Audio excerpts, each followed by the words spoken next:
Okay, so we've grabbed our practice images off of the fall calendar, and you opened up Photoshop.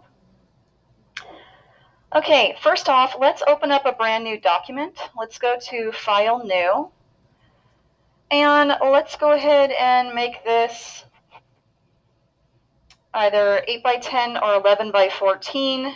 Landscape orientation, those are our two standard print sizes. These photos that we're using are going to be pretty high resolution, but I want the image to warp quickly for you, so let's stick to 150 pixels per inch, RGB color, and create. All right, next you have your ocean scene from the calendar on your desktop, hopefully, and it's just called SEA, S-E-A. All right, now do not drag and drop it onto the open document. Remember, that creates a picture clipping. That's going to reduce the file size even more. Let's open up the document in Photoshop. Let's go to File, Open. Browse your desktop for the SEA image and open. All right, now let's go get your Move tool, top tool on the left. By the way, I like to have my tools in two columns. You're just going to click that double arrow, put your tools into columns.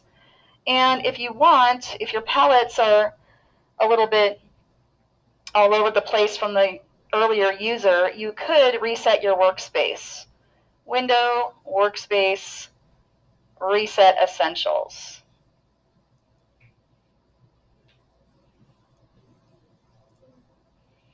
Okay, so from here, I'm going to get my Move tool, and I like to actually pull the tab away. I'm going to get my Move tool, and I'm going to drag and drop this image onto my new document. So this is the original image. I don't need that anymore, so I'm going to minimize that. Okay, now a little bit of the image was lost because the image is larger than my new document. I'm going to open up the Navigator, Window, Navigator. So I'm going to open up the Navigator, and I'm going to zoom out a little bit using the Navigator. Here it is. So I'm going to pull the bar and zoom out a little bit. And now I'm going to free transform. So edit free transform or Control T on your keyboard. And now we can see that this image is a little bit bigger. So I'm going to go ahead and shrink it down. Don't warp it yet. All right, so I'm just pulling the corner. Do not warp the dimensions yet. Okay, and now because it is a little bit larger than my original, what I'm going to do is I'm going to go ahead and crop out part of the mountains because I want more ocean. So that's okay. I'm going to lose part of the image over here. I'll click the check or the tick. All right, and now on my Navigator, I can zoom back in just a little bit. I do want some scratchboard space, the gray space, because in a moment, when I perspective warp, it's going to go past the edges of the document, the picture plane. Okay, let's go to the Layers palette and let's duplicate this layer. You can right-click on it and say Duplicate Layer. And you can also drag and drop that layer into the Make New Layer icon. All right, so we've got 2 copies of your ocean photo. Now it's time to warp. We're going to warp the top copy, the duplicate. Let's go to Edit, Perspective Warp.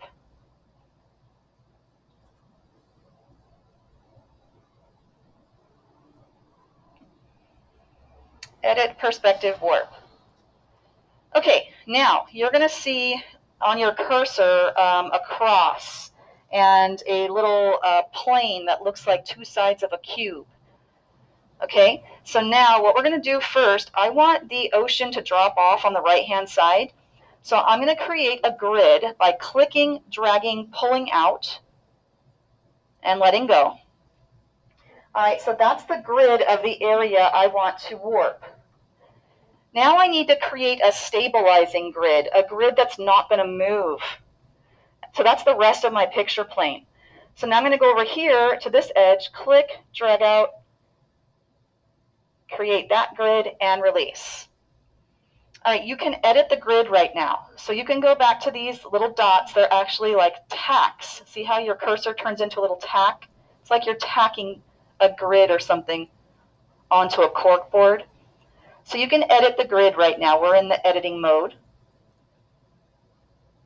And we made 2 grids, 1 grid to warp, 1 grid to stabilize. All right, when you're done with your grids, you're going to go up to the top submenu, and you're going to click Warp right here. Okay, you're going to click on Warp. Notice that the grid lines are gone, just the outside lines are there now. I'm going to take the upper right-hand corner of the tack here, and I'm going to pull it.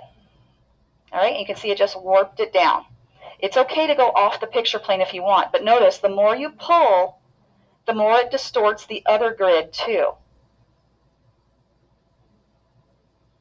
I want the left-hand side to remain somewhat realistic, so I'm going to not pull so much. I'm going to take the tack down here as well and pull it. All right, so now it looks like the ocean and the world just dropped off.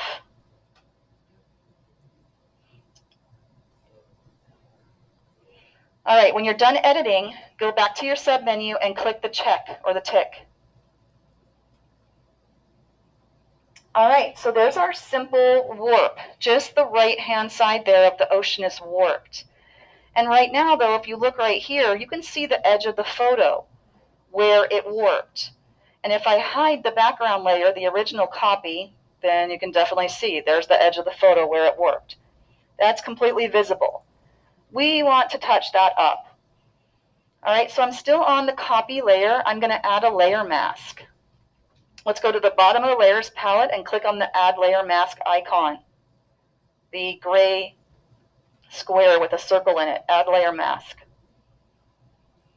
All right, when you add your layer mask, you've got your little white thumbnail with the brackets around it. And remember, white reveals everything. Black hides, black masks. So I'm going to go over to my tool palette. I'm going to switch to black for my foreground swatch. And I'm going to mask away that edge with the paintbrush. So let's go get the brush tool. Drop down your brush menu, this one where I'm circling. Let's get the soft round brush. All right, and now, depending on how fast you want to mask, you can increase the size of your brush. I'm going to use my right bracket on my keyboard to increase the size of my brush. Now, right now, I'm using black to paint, and the opacity is on 100%. That means it's going to mask it 100%. I don't want that. I want it to mask softly. I'm going to reduce the opacity of my brush down to about 70-ish and lightly blend away that edge.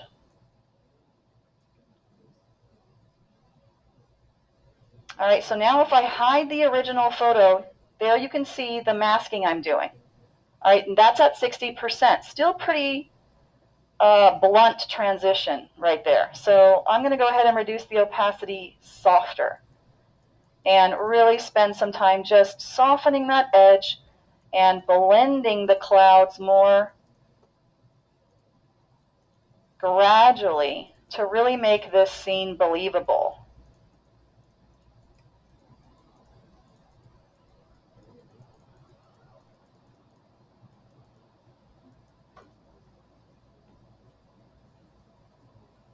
All right, if I turn the original layer back on, starting to look a little bit better. Still this kind of almost triangular shape happening in the clouds. Maybe you like that, but if you don't, then spend some more time masking a little bit. Okay, so that's our basics for this edge of the ocean scene. Now from here, I want you to add some things. Maybe you're going to add a ship on the water. Maybe you're going to add a dolphin jumping. Maybe you're going to add some birds in the sky.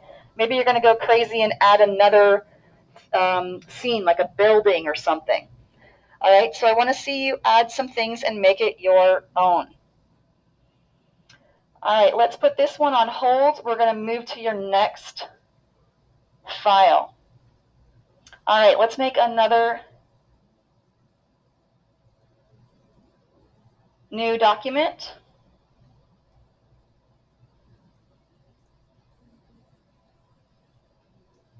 All right, and now this time, let's go grab the other ocean scene that you had from the calendar, this one.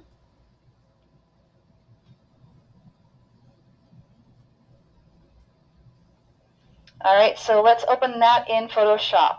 All right, I'm going to go to File, Open, and this one's named with the photographer. Their first names Austin and Neil. So let's click on that and open it. Here it is, nice little oceanscape. All right, let's drag this onto your new document. Let's get the Move tool, drag it on over.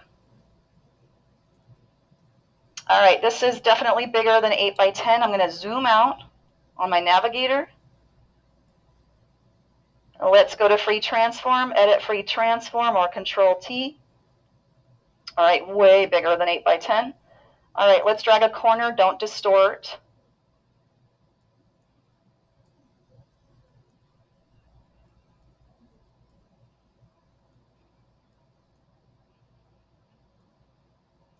All right, and this time I don't want to lose any of my photo. So what I'm going to do is shrink it down,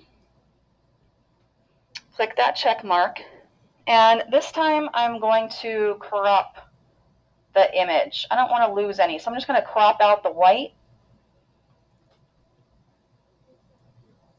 All right, so I'm going to get my crop tool and bring that in.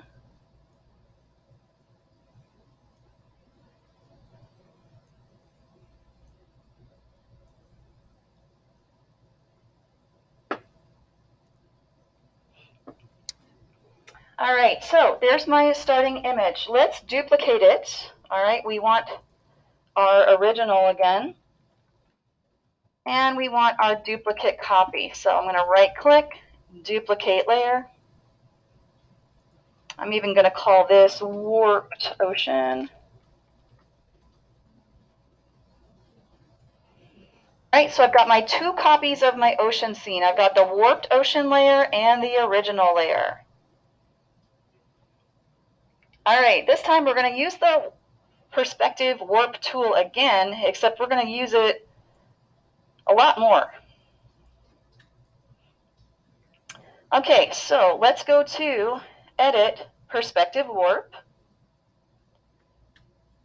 Edit Perspective Warp.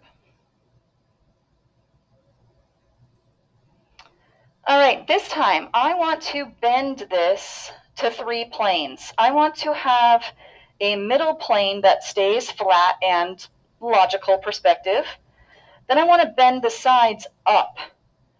So this side, the right side, and the left side, so that I have 3 planes, 3 very geometric flat planes. So, and I also want to bend them right with the horizon line. So first thing I'm going to do is draw a grid that's going to turn into the left plane that's going to go straight up. Then I'm going to draw a grid that's going to be the right plane. And notice I'm starting at the horizon line and dragging down to the corner of the photo. Okay, and then I need the plane for the middle. If you get too close to a previously drawn grid, it'll just think you want to edit, so that's why I'm starting from the other side and dragging out. Okay, now notice this grid snapped to the other one. It's called a snap to. This one didn't snap, so I'm going to go ahead and pull it over. And it snapped. Okay, so they're all lined up now. This one, the middle one, the right one. Now at this stage, you can still edit. So I want to make sure the grid goes all the way to the side of the photo. Make sure you're nice and lined up with the horizon line.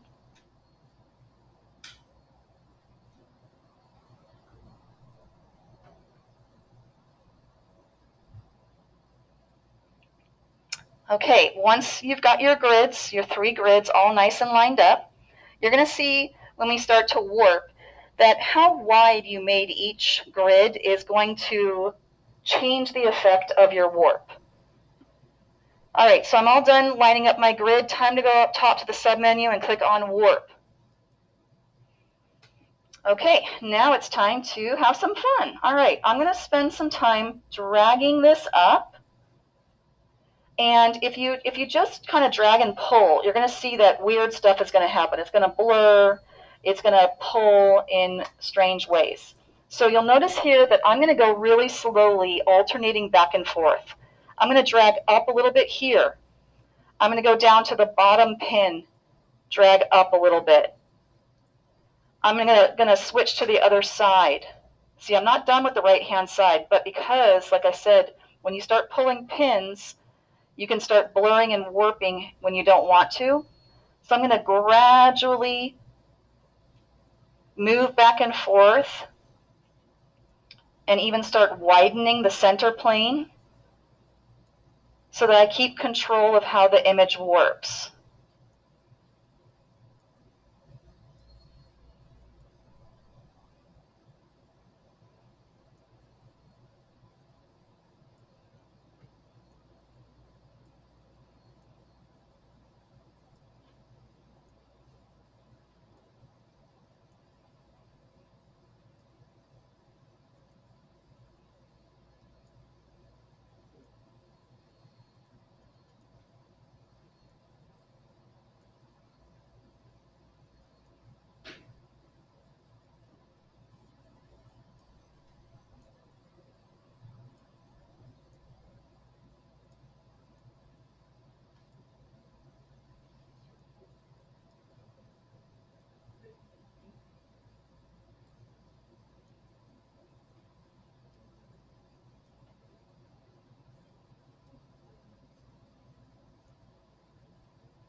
Okay, so notice on the sides, I'm losing some of the image. That's okay.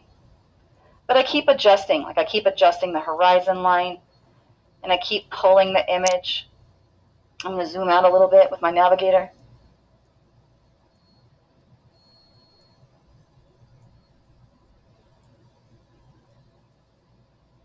Okay, and I'm trying to create those straight up walls, those straight up planes on the other side, as if the world became a cube, like in Inception.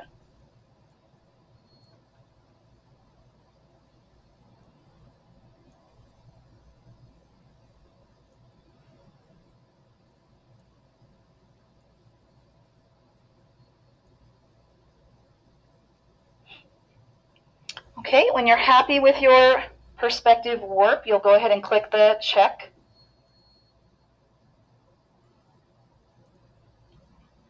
Okay, and there's my kind of foundation of my warp. Now notice the sky warped too. And although that visually looks pretty cool, it tells the viewer you used perspective warp. It warps the sky is still there. So to make this look more, realistic in terms of the play on perspective, let's go ahead and mask out the sky to reveal the original sky. So I'm going to go ahead and put a layer mask on my warped ocean layer. I've got black as my foreground swatch. Going to grab my brush tool again and my soft brush. Okay, now if I do want a lot of the sky to mask out, so I'm going to go ahead and put my opacity up higher again, maybe 70. How about I'll zoom in a little bit. All right, and I'm going to mask softly away that warped sky and bring back in some of the details from the original photo. So I'm actually masking back in some of the mountain there too, which I kind of like.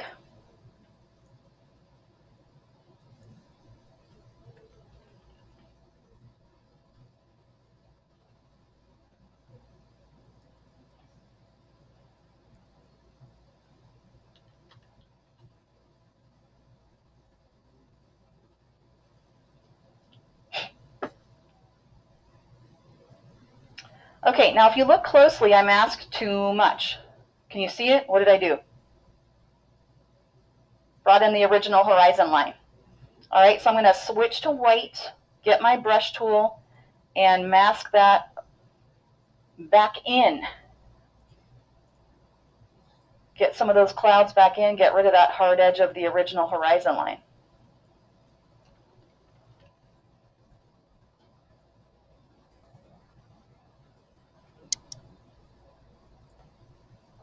All right, looking better.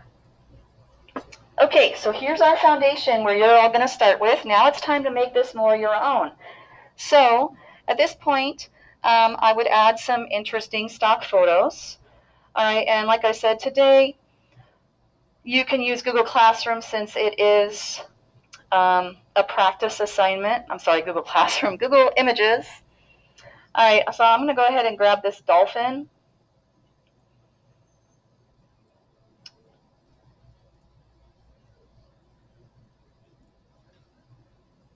All right, and I'm going to open it as its own document.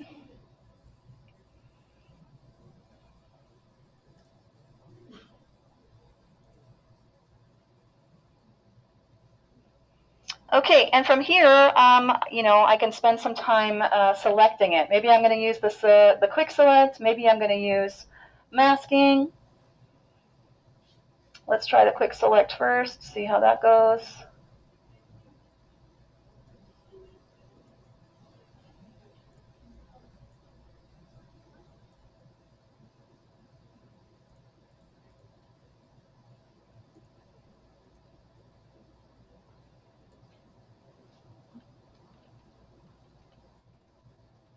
Hey, don't forget with quick select that the smaller your brush, the more control you have.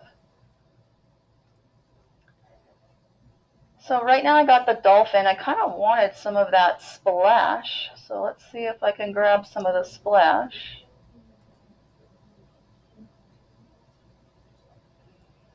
All right, I'll get my move tool and move it over.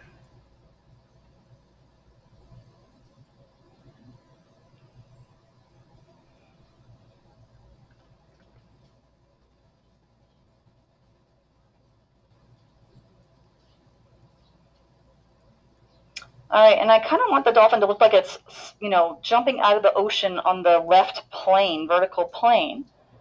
So I'm going to play around with its placement.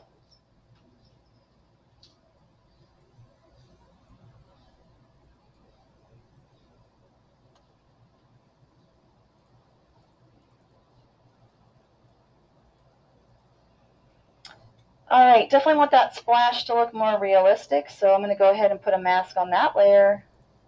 Get my black foreground swatch, get my paintbrush, and I'm going to put the opacity down pretty low.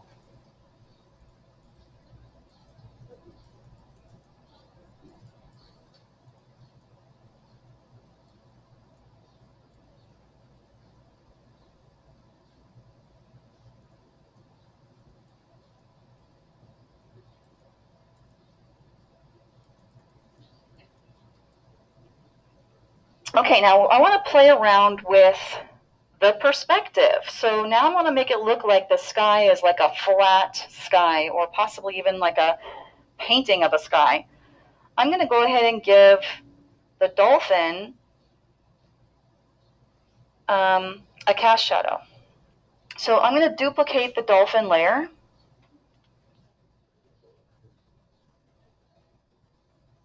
How are we doing? Doing okay, guys? All right, I'm going to duplicate it to make a shadow. Cast shadow. All right, and right now I don't need a mask on the, well, I'll just go ahead and leave it there. All right, so on the dolphin shadow layer, I'm going to go to Image, Adjustments, Brightness, Contrast, and I'm going to bring this brightness down so that it's a black silhouette. Okay, and right now it's on top of the original dolphin, and I want to play around now with it being a shadow If I had done a layer style cast shadow, I could have made it look like it was floating in the sky. But in this case, I'm going to go ahead and play around with transforming it. I'm going to go with skew first, and I'm going to kind of skew it. You can either skew it, up, down, back. And then I'm going to distort a little bit. So I right-clicked, back to my free transform menu, and I'm going to distort by pulling it down a little. I want the tail to stay lined up, though.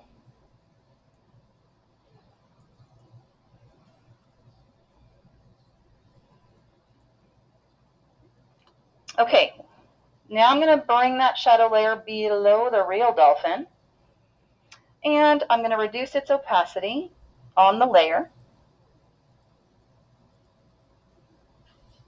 Okay, I could leave it like that. It's like hard edged right now, but it's kind of soft in opacity. So I'm going to go ahead and blur it a little bit. Filter, blur, Gaussian blur. Gaussian blur blurs all the pixels.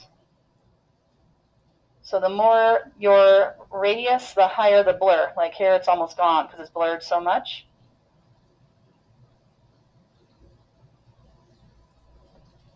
Okay. All right, so from here now, I've got my dolphin jumping out, and it's got a cast shadow as if the sky was a flat piece of paper or something. All right, so from here, now go ahead and add some interesting things. Maybe you're going to add a dolphin. Maybe you're going to add some birds. Maybe you're going to add people on the ground. All right, so from here, make it unique, make it yours.